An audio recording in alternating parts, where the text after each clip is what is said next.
Hello, assalamualaikum guys. So today we want to discuss about esport.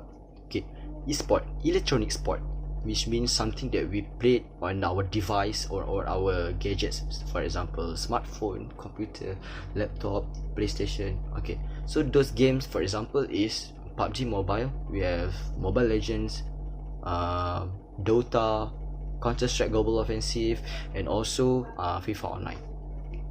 Okay, so this competition is already played long ago, but recently they renowned as a esport. Okay.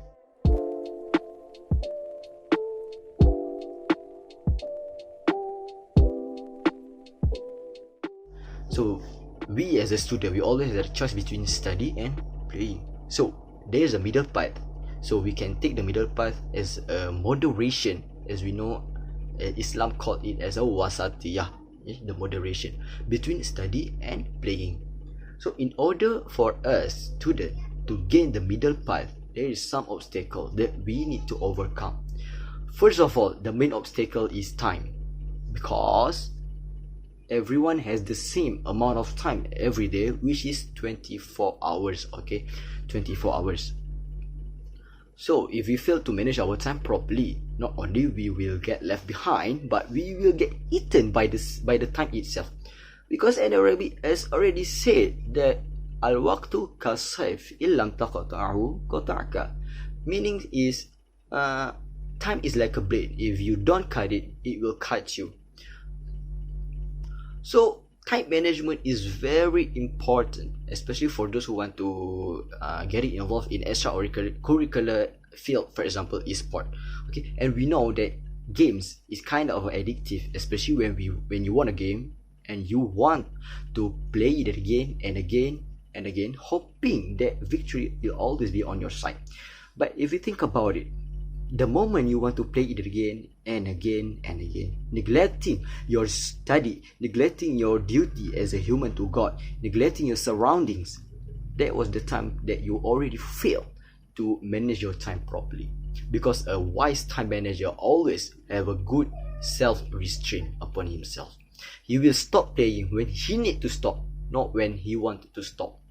Anthony von Sabat said, okay, he said that for those who are seeking more competitive setting into a game community, will interfere with their responsibilities. Okay, Anthony von Sabat is a vice president in UTA Sport and also a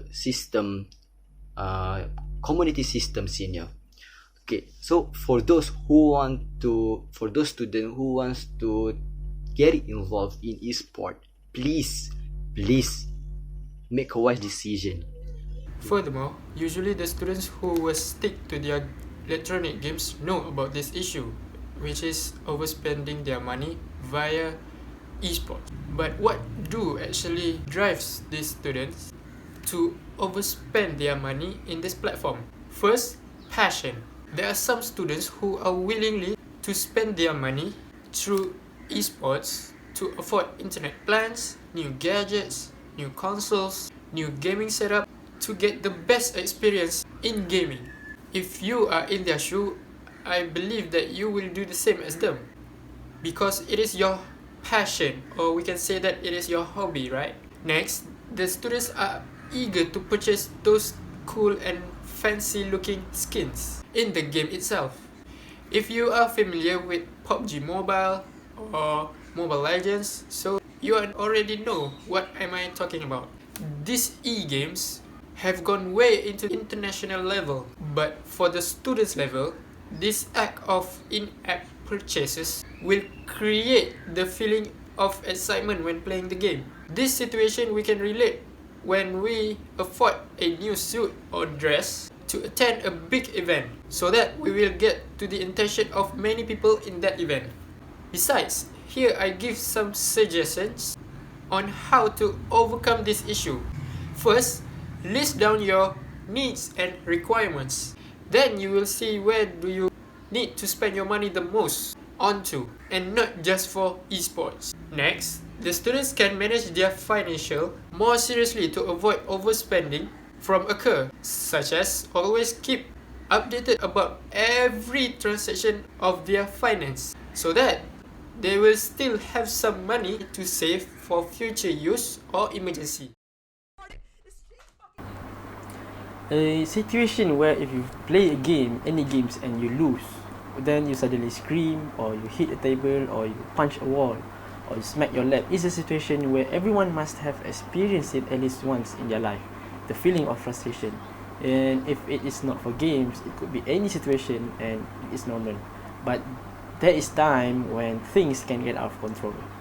The cause of hostile behavior from playing games is not because of the game has violent content, but actually it is the effect of losing a particular game or a match in a game. And any kinds of game can resort to this particular behavior, be it piano tiles, Candy Crush, Flappy Bird, Dota, PUBG, or Mobile Legends. The root of this hostile behavior comes from losing the games or the fear of losing the games. When a person becomes serious of playing game, they will be immersed in it and their mind will focus to that particular game.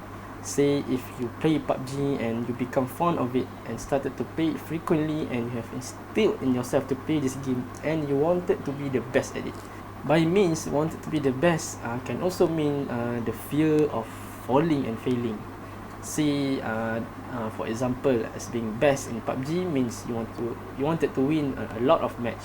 You wanted to win a lot of games. You want to have chicken dinner, or you want to maintain your average KD, which is kill death ratio, or you wanted to reach the highest rank, which is the conqueror, or you wanted to participate in one of the tournaments and bring some goods and getting recognition from the professional player. But so another example is for Mobile Legends. The goals are about the same. By being best means that you wanted to win a lot of games. You want to take care of your win rate.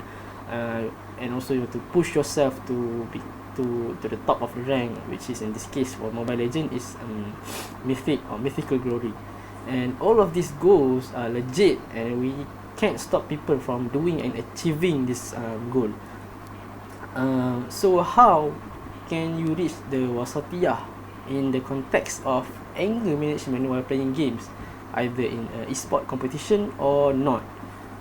So basically, a participant or competitor or a team of esport can't be so carefree about the game that they are about to play, and they can't also be too immersed in it. Otherwise, it might be the cause of their downfall. If it is a team play, every person on that team needs to take in the factor of their teammates, and they are responsible for themselves, and they are responsible for their teammates.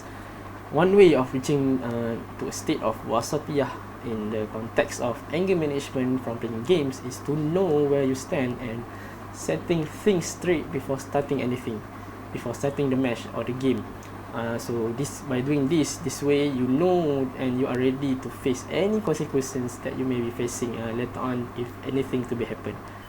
So it seems moderation or wasatiyah really is the way to go about games or esports, so to speak. But then again, why? For that, we must look into another characteristics of Islam, thabat wal muruna, the constancy and flexibility of Islam. Since there is no Islamic laws to have addressed regarding video games, so scholars have used the flexibility of Sharia to bend it to include video games. So playing games or esports in of itself is a permissible act, based on how entertainment is dictated by the Prophet, and also guided by the fiqhiyah method, which states that the original hukum for something is permissible, unless there is a dalil that states otherwise. But sometimes playing games can be haram or can be good, because the act of playing game can cross into other territories, especially if it crosses into those territories that have an explicit hukum about it. Those things like prayer will always remain a mandatory in all circumstances. There are instances where the act playing games can be recommended, and there are other where it can be prohibited. If playing games can benefit the individual or other people, it can be recommended. For example, if you were to play a game with your child in order to reconcile with him, or to give him da'wah, or maybe if you are a esports player or a streamer, so you play games as your source of income, Not only that, but also to help the esports industry to grow, since it thrives on popularity. It's things like this, esports can turn from permissible to recommended. But if it causes you more harm than it is giving you benefit, or it is leading to haram, then esports can be haram. If you are wasting so much time to the level that you are forgetting your salat, then it is haram.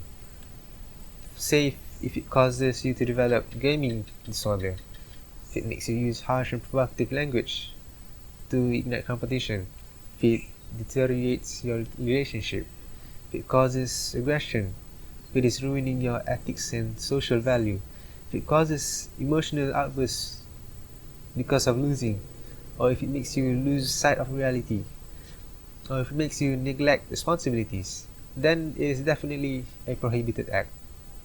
Because the act of participating in esports or playing games is causing you to cross upon things that is sabat, things that is constant, which consists of the creed, Islamic jurisprudence, and ethics and moral. This is the reason why we must manifest al-Wasatiyyah into the acts of participating in esports and games, to give a sense of temperance and self-restraint. Islam has always been perfect from the day it arrives, and it has set an outline for the perfect lifestyle for us Muslims. These characteristics is what makes it special, and it should be what we live for. Esports is a growing industry, and students are most welcome to help shape it, but it is important to remember that you are a student first and foremost. There are responsibilities you have to meet. You gotta have moderation in everything you do. Between gaming and assignments, no one will ever be too engrossed in their assignments. But then again, your universities gives you loads of assignments for you to keep up. Loads of assignments. Always practice moderation on things you do, because that's what keeps us from succumbing to addictions. It helps keep check of our time, money, anger, and especially from it being the source of our sins. So to esports athletes, don't stop doing what you do. Even the government don't want you to stop. Also, don't let it stop you from doing what you should do. Always have moderation.